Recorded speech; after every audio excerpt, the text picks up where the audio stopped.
والفجر وليال عشر والشفع والوتر. Assalamu alaikum wa rahmatullahi wa barakatuh. My brothers and sisters, we are still going through the story of our beloved Prophet Ibrahim alayhi salatu wassalam. Now, Prophet Ibrahim's life was a life full of tests and trials. And Allah subhanahu wa ta'ala made him an imam, a leader. And when you learn his life, you understand why he was a leader. Why he was one of the greatest prophets. Why, when the Prophet Muhammad sallallahu alaihi wasallam was one time called Khair al-Bariyya by a companion said to the Prophet sallallahu alaihi wasallam, Ya Khair al-Bariyya, oh the best of creation. And Prophet Muhammad sallallahu alaihi wasallam said, Dha'aka Ibrahim, that is Ibrahim alayhi salam. Why he is considered to be the Khalil of Allah, the close companion of Allah subhanahu wa ta'ala. It is because with Ibrahim alayhi salam, Allah came before anything. Nothing came before Allah subhanahu wa ta'ala. And he lived his life in service of his Creator, in submission of his Creator. And here we have the story of Ismail, his son, and Ibrahim alayhi salam. So Ibrahim comes back to his son, and he comes back to Mecca. The Kaaba hasn't been built yet. And he sees his son now able to walk and talk and run around and play at a young age. فَلَمَّا بَلَغَ مَعَهُ السَّعْيَ. Ibrahim saw a dream. And that dream, he saw himself slaughtering his son. And we know that the dreams of prophets are haqq, like our Prophet Muhammad told us. The dreams of prophets are haqq, they're truth. So now Ibrahim has a very extremely difficult task in front of him.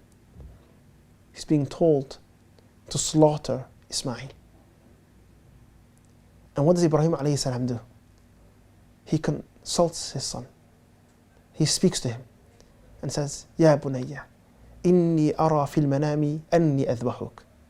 Oh my son, I see in my sleep that I am slaughtering you. Meaning it is a command from Allah subhanahu wa ta'ala. Fandur mada tara. What do you think? What shall we do? What did Ismail alayhi salam say? Ismail, who was raised by Hajar, who we know how much he trusted Allah. Ismail, the son of Ibrahim, the one who completely submitted himself to his Creator, Allah subhanahu wa ta'ala. He says, Ya abati, if'al ma tu'mar. Oh my beloved father, do what you are being commanded. Look at this beautiful tarbiyah. Young Ismail knowing that in this life, if you want to live a life that will lead to Jannah, then this is what you need to live by. If'al ma tu'mar. Do as you are being told. We are told to pray 5 times a day. If'al ma tu'mar. We are told to be dutiful to your parents. If'al ma tu'mar. We are told to fast Ramadan. If'al ma tu'mar. Do what you are being commanded. Ibrahim is being commanded to do something that is extremely difficult.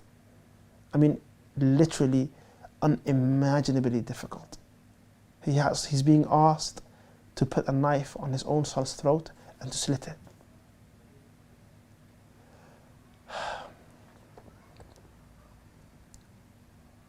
ستجدني إن شاء الله من الصابرين. He said, Oh my father, do what you're being told. You will find me inshallah among the patient. Then Allah subhanahu wa ta'ala said, فَلَمَّا أَسْلَمَا وَتَلَّهُ لِلْجَبِينِ. فَلَمَّا أَسْلَمَا. When they both surrendered, when they both submitted, when they both were willing to do that which they were being asked. فَلَمَّا أَسْلَمَا. When they both submitted. Both of them. Ibrahim was ready to slaughter. Ismail was ready to be slaughtered. Because whenever Allah asked something, they were ready to do it. Ibrahim alayhi salam was thrown into a fire and saved by Allah. Ibrahim alayhi salam was saved, saw so many miracles from Allah subhanahu wa ta'ala. Ibrahim alayhi salam left his son and his wife in a barren desert, and Allah subhanahu wa ta'ala gave him Zamzam and protected them. Ibrahim knows that Allah subhanahu wa ta'ala is the ultimate protector. فَاللَّهُ خَيْرٌ حَافِظًا. And he also knows his role. His role is to submit. إِذَا قَالَ لَهُ رَبُّهُ أَسْلِمْ قَالَ أَسْلَمْتُ لِرَبِّ الْعَالَمِينَ. When Allah told him to submit, he said, I submit myself completely to the Lord of the worlds. So Allah tells us, فَلَمَّا أَسْلَمُ, when they both submitted and they surrendered and they got ready to do the act, وَتَلَّهُ لِلْجَبِينِ. He put him down, but his forehead was on the ground. Because he couldn't watch his son. He couldn't look into the eyes of his son while he was doing this. So he'd rather do it from his neck rather than the throat. And he put the knife on it. He sharpened the knife because he wanted to get it over as quick as possible. Can you imagine doing this, ikhwani fillah? And right when he was about to do it, and he would have done it because, and Ismail would have allowed it, because they were people that completely submitted to Allah subhanahu wa ta'ala. This is when Allah subhanahu wa ta'ala says, وَنَادَيْنَاهُ أَنْ يَا إِبْرَاهِيمُ قَدْ صَدَّقْتَ الرُّؤْيَا إِنَّا كَذَلِكَ نَجْزِي الْمُحْسِنِينَ. Allah says, and then we've called Ibrahim, Ya Ibrahim, قَدْ صَدَّقْتَ الرُّؤْيَا. You have fulfilled the dream. You have fulfilled the dream. إِنَّا كَذَلِكَ نَجْزِي الْمُحْسِنِينَ. So ikhwani fillah, this was a test from Allah subhanahu wa ta'ala. Then Allah says, وَفَدَيْنَاهُ بِذِبْحٍ عَظِيمٍ. وَفَدَيْنَاهُ بذبح عظيم إن هذا لهو البلاء المبين. إخواني في الله, Allah mentions a few things. One, that this was a great trial, a great test. How many people would be able to go through with it? This is why Ibrahim is different. This is why Ibrahim is specifically mentioned in our salawat, in the prayer. This is why Ibrahim is the only prophet that Prophet Muhammad was told to directly follow.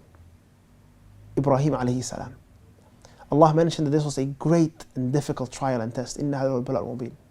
And then Allah mentions فَدَيْنَاهُ بِذِبْحٍ عَظِيمٍ, that Allah subhanahu wa ta'ala freed and replaced Ismail with a ram that was sent down, and then he sacrificed the ram instead of his son. And this is what we do every Eid, on the Eid of Al-Adha, as a remembrance of this great sacrifice, as a remembrance of this beautiful legacy of submission, as a remembrance of how far Ibrahim could go for Allah subhanahu wa ta'ala, how patient Ismail was. This was the sacrifice. Ibrahim alayhi salam was willing to sacrifice everything for Allah subhanahu wa ta'ala. He was willing to sacrifice his own life when they threw him into the fire. He was willing to sacrifice his own son's life when he was put into this trial. This is why Ibrahim is so great. بارك الله فيكم. هذا آخر دعوانا الحمد لله رب العالمين والسلام عليكم ورحمة الله وبركاته.